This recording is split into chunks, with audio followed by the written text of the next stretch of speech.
भैया हम पवन राजा पूरा भोजपुरिया श्रोता समाज के गोड़ छू के गोड़ लागत है। भैया हमार दूसरका के सेट कैसे करब कर बहुत ही पराग फिल्म के माध्यम से आइल बा। कर निर्माता बनी पी राजकुमार जी और हमार के सेट के विशेष सहयोग मनोज बाबा गिरधर बराव से मिलल बा।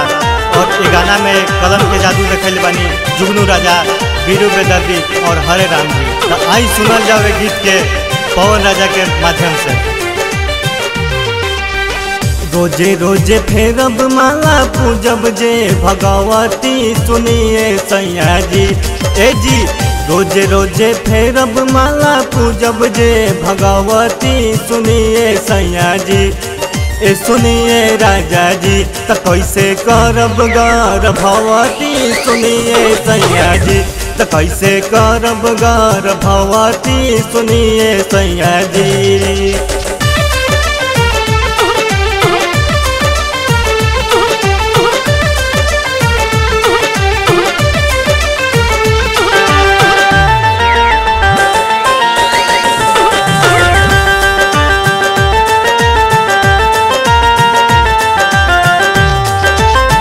नया नोहर कनिया के होला यारा मान हो, सटी के सटवले रहता हमारो सामान हो।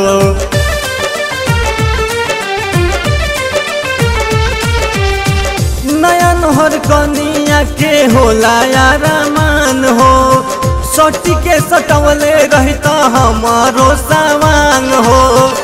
आटा सनात नहीं खेरोवता कठवती सुनिए सैया जी।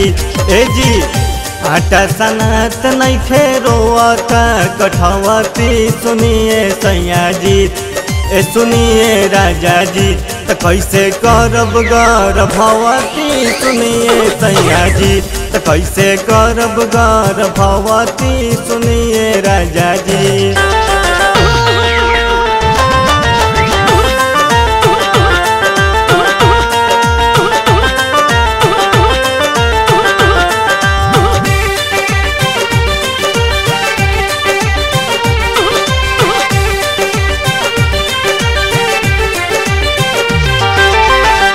रूसल बबाली बिंदिया कहाँ रे जवानी, फेरी घर माला हम तो नैहर जात बानी।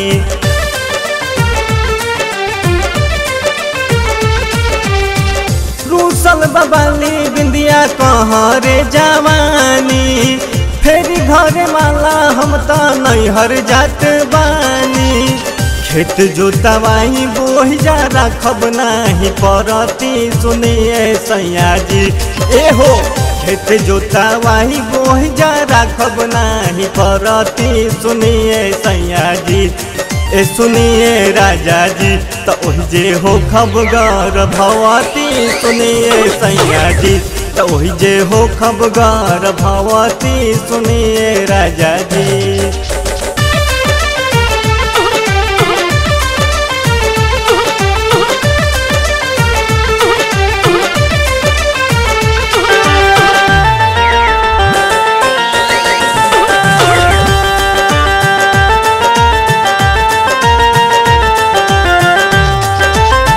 नइखे बुझात बालम बीरू बेदर्दी, दिहला न दर्द की पीही कबो हरदी।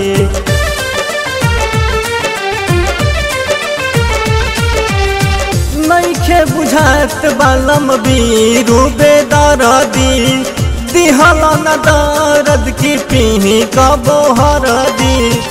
बड़ुए खखाइल हमरो पानी बिन धरती सुनिए सैया जी। ए जी बड़ुए खखाइल हमरो पानी बिन धरती सुनिए सैया जी।